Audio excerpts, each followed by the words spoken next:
Hey guys, Zapofiller here, back with some quality content on the brand new flaming rockets, Incinerator, Scorcher, and Scout. And as with all new things in War Robots, there are some questions that can't be answered with the in-game descriptions alone, and so we'll ask them here.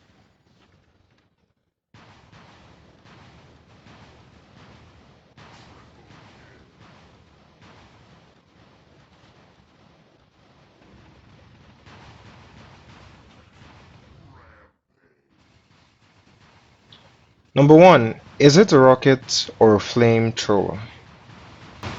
There's a long answer and then there's a short answer, and the short answer is see for yourself.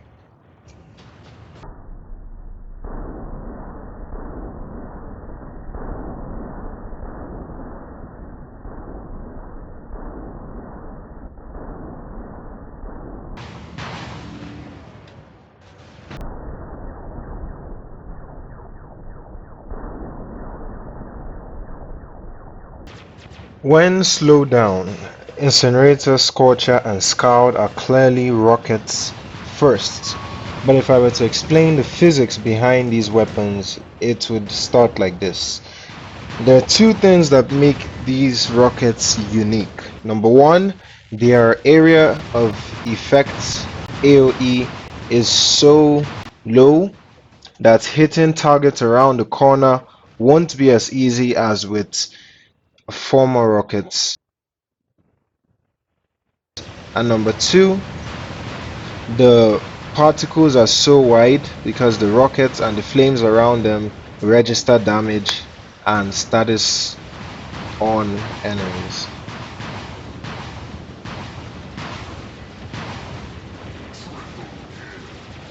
So flaming rockets are special rockets that are designed not to explode but rather to burn out or disintegrate mid-air and deposit a volatile residue which when accumulated explodes on the enemy. Number 2. What is the explosion radius? The explosion radius is exactly 75 meters and I don't see that changing before the live servers. 75 meters is the same range as the Hellburner's explosion, and we'll talk about more similarities with the Hellburner in a few other questions. But then I have to say I've never seen war robots as beautiful or as colorful as with so many of these rings all around the map simultaneously.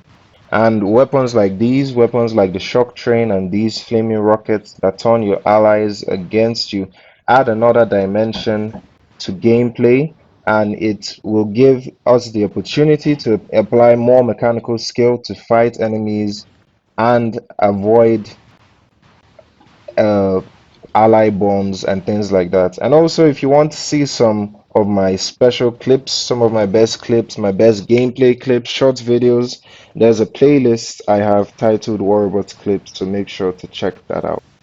Number 3. Which version is the best?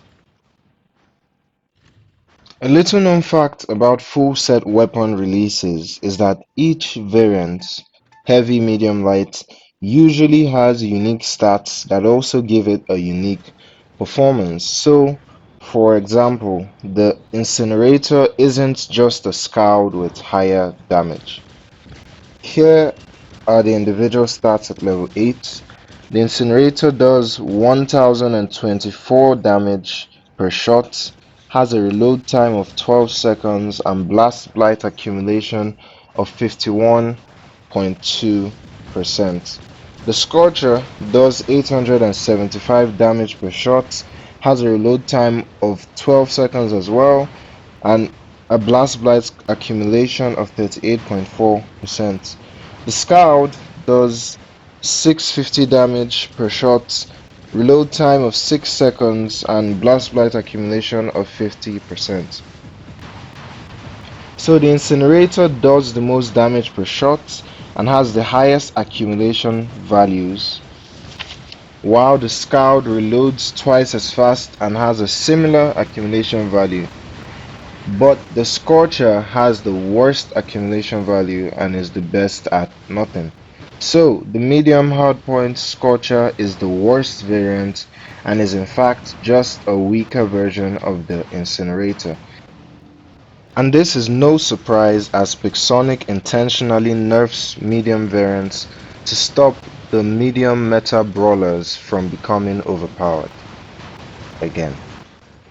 Now that the Scorcher is out of the way, let's find out which is better, Incinerator or Scald. There's a lot of maths involved, but you don't have to go through that hell because I'll skip the complex parts this time. All three rockets have a 6 rockets ammo capacity.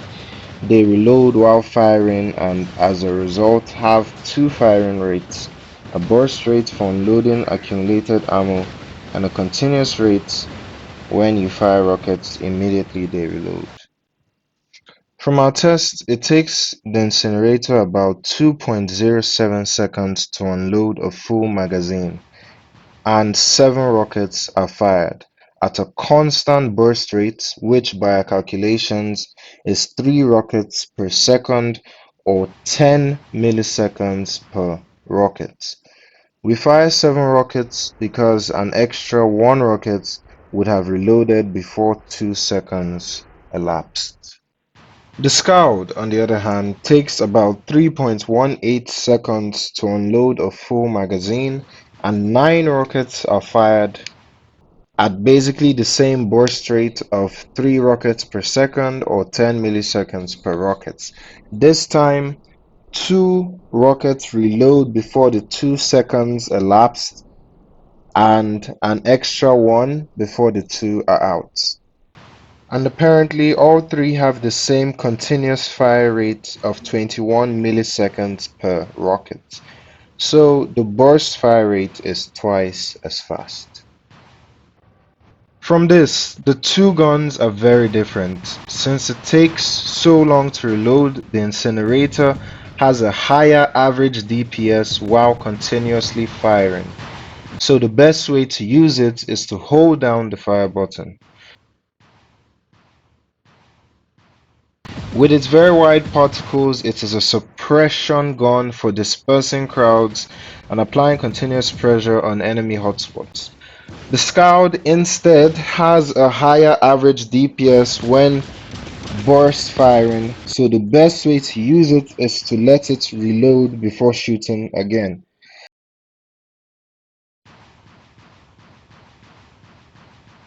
With much smaller particles, it is a precise burst gun built for ambushes and eliminating targets one at a time. And for the record, DPS means damage per second. But in my humble opinion, the Scald is the better gun because light hardpoints are very common and you have a couple on more affordable bots and also more mobile bots. There was a lot of math involved in this question, most of which I've left out, so I've decided to dedicate a whole separate video to comparing the weapons in detail. The video will be on this YouTube channel, so if you're interested, make sure to subscribe. Number 4. Can Blast Blight be removed? Yes. Like all other status effects, Blast Blight accumulation decreases when left alone. An interesting counter that was popular on the test server was to use a phase shift module. After being affected by Blast Blight, the target has 0.5 seconds, that's half a second, before exploding. So you phase out in that time and the explosion never happens. Will anti-control and control resistors affect it? The control resistor microchip slows down the accumulation of all status effects, which includes Blast Blight, while the anti-control only affects lockdown and suppression. This is very important. Number 6. Can Blast Blight be leeched? So far so good, the answer is no. And since Blast Blight is a form of damage over time, it makes sense that the leech cannot redirect damage from Blast Blight. And I'm assuming the same applies to reflector shields on the Hawk and Minus. Number 7. Does Blast Blight ignore resistance? Yes, it does. Blast Blight is a type of damage over time, and it makes sense that it ignores resistance. And furthermore, Blast Blight does damage by percentage. Another similarity with the Hellburner. So it takes the same chunks of health out of a robot as it would a Titan. Here's a short clip of a Nightingale slaying so many Titans by abusing the Blast Blight's percentage damage.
But there's a distinction.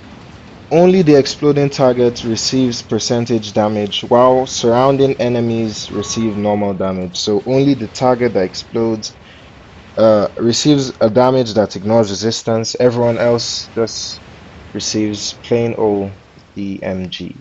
Number 8. How do flaming rockets counter the current meta? Let's take the metas in order. First up is the Demeter meta. Demeter is the latest absorber shield bot, and you might be tempted to run Demeter trains like we did with the Ares back in the day, but the flaming rockets are a direct counter to the Demeter, because Demeter's gameplay forces your enemies to gather together, and if you pair a shield breaker module with your flaming rocket build, you can hit them all at once and cause several chain explosions. Next meta, let's group it as the Shell Auto meta. These rely a lot on their physical shields, which have almost infinite health, but physical shields are bypassed by both rockets and flamethrowers, and hence a flaming rocket will completely bypass it, and what's worse, the explosions damage all shields in this area at the same time, so that's just exponential mayhem for any shell pilots. And then finally, the suppression meta. We have so many bots that suppress, so many meta bots that suppress: the Typhon, the Nightingale, the Nodens, and also with suppressor microchips. Suppression is really popular, but although you can suppress the damage done by the rockets, as I mentioned before, Blast Blight is a form of damage over time and does percentage damage, so it cannot be suppressed. So even while suppressed, just keep firing at your targets, turn him into a bomb to damage everyone around him. And so that's how Blast Blight counters every existing method today. So stay tuned for these weapons. I've said before that this might be the meta to end all metas, so try to get as many of these as you need. And that's it for this video, guys. Thanks for watching. As always, still humble.